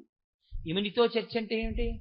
ఆయన వచ్చే టైం అయిపోయింది అండం, నేను రానండం, ఆయన బలవంతంగా పట్టుకుపోవడం ఏమి ఉండవు. అంటే యమదర్శనం ఉండదు. యమదర్శనం ఉండదంటే నువ్వు సాక్షిగా శరీరాన్ని చూస్తూ దోసపండు ముచిక నుంచి విడివిడినంత తేలికగా త్రయంబకం యజామహే సుగంధిం పుష్టివర్ధనం ఉర్వారుకమివ వంధనాన్ మృత్యోర్ముక్షీయమామృతాత్తని ఊర్ధ్వముఖ చలనం చేసి బ్రహ్మస్థానంలోంచి నిర్గమించి ఈశ్వరుడిలో కలిసిపోయి దేహాన్ని సాక్షిగా చూడగలిగినటువంటి ప్రజ్ఞ ఇప్పుడే ఇక్కడే సిద్ధిస్తుంది. అందుకే గీత అంతా విన్న అర్జునుడు నష్టో మోహ స్మృతిర్లబ్ధ, నా అజ్ఞానం పోయి ఏది తెలియాలో అది తెలిసింది కృష్ణ అన్నాడు. కాబట్టి అంత పరమపావనమైనటువంటి భగవద్గీత, ఆ భగవద్గీత అలా వినపడుతుంటే చాలు. వీడి ఎక్కడో తిరుగుతుంటాడు ఇలా కాకినాడలో, వీడిని తీసుకొచ్చి భగవద్గీత చెప్పరా అంటే ఏదో సాయంకాలం అటు ఇటు పోకుండా వచ్చి కూర్చుని కాసేపు కుదురుగా భగవంతుడి గురించి చెప్పుకుని తరిస్తాడు. కాబట్టి వీడిని తీసుకొచ్చి కట్టి పడేయడానికి మార్గం ఇదొకటే. వీడికి ఉన్న చాపల్యం అది, వినరా అంటే వినడు, చెప్పరా అంటే కూర్చుంటాడు. అందుకని చెప్పరా అని తీసుకొచ్చి కాసేపు ఇక్కడ పడేస్తే ఏదో భగవద్గీత చెప్పుకుని తరిస్తాడు. ఇంత గొప్ప ఉత్సవాల్లో వీడు పాల్గొన్నాడు, వీడు ఏదో సేవ చేశాడన్న పుణ్యాన్ని కట్టపెట్టి వీడిని ఉద్ధరిద్దామని నా యందు అపారమైనటువంటి కృప వహించి సుబ్బారావు గారు నన్ను తీసుకొచ్చి ఇక్కడ కూర్చోపెట్టి నా చేత వారం రోజుల పాటు భగవద్గీత గురించి చెప్పాడు అన్న మర్యాద నాకు కట్టపెట్టి ఇంత గొప్ప ఉత్సవంలో నేను కూడా నా శరీరము, నా మనస్సు, నా వాక్కుతో నేను చెయ్యగలిగినటువంటి సేవ చేసుకున్నానన్న ఒక గొప్ప తృప్తిని నాకు మిగల్చారు. ఇంకా ఇంతకన్నా సన్మానం ఏముంటుంది, ఇంతకన్నా సత్కారం ఏముంటుంది? ఏది మనసుకు పొంగో అది సత్కారం. కాబట్టి ఇక నాకు వేరు సత్కారం చేసే ప్రయత్నం చేస్తే ఈ సత్కారం తాలూకా పొంగు కుంగిపోతుంది కాదు. పాలు పొంగుతున్నప్పుడు నీళ్లు జల్లేస్తే వెనక్కి వెళ్ళిపోతాయి. కాబట్టి ఇంత గొప్ప ఉత్సవంలో సహకరించినందుకు సత్కారం చేయించుకుంటే ప్రతిఫలం కోరుకున్న వాడిని అయిపోతాను. ఇప్పటిదాకా నేను చెప్పిందేమో యోగ కర్మస కౌశలం యోగస్థ కురు కర్మాణి సమత్వం యోగ ఉచ్యతే అని, నేనేమో కర్మణ్యేవాధికారస్తే మా ఫలేషు కదాచన మా కర్మఫల హేతుర్భూ మాతే సంగోస్త్వ కర్మణి, ఇన్ని మాటలు చెప్పి ఇవన్నీ చెప్పినందుకు నాకు సత్కారం చేయండి అని శాలువాలు కప్పించుకుంటే ఇంకా నేను చెప్పింది ఏమిటి చెప్పినట్టు? భగవద్గీత ఇదిగో ఇంటూ 0 అవుతుంది. అందుకని నాకు మీరు చెయ్యగలిగిన మహోపకారం ఏమైనా ఉంటే నాకు మీరు సత్కారం చెయ్యొద్దని నేనన్నా. మీ మనసు దిగులు పొందుతుంది నాకు తెలుసు. సుబ్బారావు మనసు అప్పుడే ముఖం మారిపోతోంది. మీరు బెంగపెట్టుకోక్కర్లేదు, నాకు సత్కారం చేసినట్టే. నేను పొంగిపోయే సత్కారం ఏమిటి అంటే బాబా గారికి నైవేద్యం పెట్టిన 2 అరటిపళ్ళు, 3 తామలపాకులు, 2 వక్కలు నాకు ఇవ్వండి చాలు. కాబట్టి అది నేను పరిపూర్ణ సత్కారంగా స్వీకరించి పొంగిపోయి ఎప్పుడెప్పుడు సుబ్బారావు గారు ఉత్సవం చేసినా అది 3 పువ్వులు 6 కాయలై కొన్ని వేల మందికి ఫలితాన్ని అందించేదై పరమేశ్వరుడు తన నిర్హేతుక కృపాకటాక్ష వీక్షణముల చేత ఆయనకి ఆయురారోగ్య ఐశ్వర్యాలు ఇవ్వాలని భగవంతుడు ఆయన ఆరోగ్యాన్ని పరిపుష్టం చేసి కొవ్వాడ గ్రామంలో ప్రత్యేకించి మిగిలిన చోట్ల పాపం ఆయన ఎన్నో చేస్తుంటారు. ఈ గ్రామంలో సనాతన ధర్మం వేళ్లు ఊంచుకుని ఇలాగే పదిలంగా నిలబడడానికి గొడుగులా నిలబడిన మహానుభావుడు సుబ్బారావు గారు. అటువంటి సుబ్బారావు గారికి భగవంతుడు అన్ని విధాల శ్రేయస్సు ఇవ్వాలని నేను త్రికరణ శుద్ధిగా ఇంత పవిత్రమైన వేదిక మీద ఒక్క మాట నా మనసులో లేనిది నేను చెప్పను. త్రికరణ శుద్ధిగా అంజలి ఘటించి భగవంతుని పాదములకు శిరస్సు తాటించి నమస్కరించి ప్రార్థన చేసి నేను వేడుకుంటున్నాను. కాబట్టి మనందరం కోరుకునేది సుబ్బారావు గారు చిరాయులై ఇలా ఎన్నో కార్యక్రమాలు చేస్తే, ఎన్నో జరిగితే చూసి పొంగిపోగలిగితే చాలు నాకు పరమానందం. నాకు కోటేశ్వరరావు గారు మీరు సభకొచ్చి ప్రసంగం చేయండి అని కూడా నన్ను అడగక్కర్లా, నేనే వచ్చి చూసి వెళ్ళిపోతుంటాను సంతోషంగా. నేను ఇవాళ రాలా మధ్యాహ్నం భోజనాల దగ్గరికి, ఒక్కసారి అక్కడ నిలబడి అంతమంది స్త్రీలను చూసి పొంగిపోయా కామరాజు గారితో వస్తూ. ఆ లోపలికి వెళ్ళి అంతమంది అన్నం తింటుంటే పొంగిపోయా చూసి. ఓ ఎంతమంది ఎంత సంతోషంగా వచ్చారు, నా తండ్రి ఇన్ని ముఖాలతో తింటున్నాడు పరవశించిపోయి. నాకు ఏదో కాస్త నైమిత్తిక కర్మాచరణ ఉంది కాబట్టి కాస్త మధుర పదార్థాన్ని పంక్తిలోకి వచ్చి తినకుండా వెళ్ళకూడదు కాబట్టి మధుర పదార్థాన్ని నోట్లో వేసుకుని మళ్ళీ వెళ్ళిపోయాను. కాబట్టి సుబ్బారావు గారు అక్కడ ఉన్నారా లేరా, నాకు స్వాగతం పలికారా లేదా, నేనేమైనా అడిగానా? లేదు. నాకు సుబ్బారావు గారు చేసిన కార్యక్రమం జయప్రదం అయితే చూసి సంతోషించడమే నాకు సంతోషం. కాబట్టి సుబ్బారావు గారు ఇలా కార్యాలు చేసి సఫలీకృతం అయితే చాలు నాకు. ఉపన్యాసం కోటేశ్వరరావు మీరు చెప్పండి అని అడగలేదని కూడా నేను నొచ్చుకోను. నన్ను పిలవకపోయినా నేను వచ్చి కూర్చుంటాను, వింటాను, చూస్తాను, పొంగిపోతాను.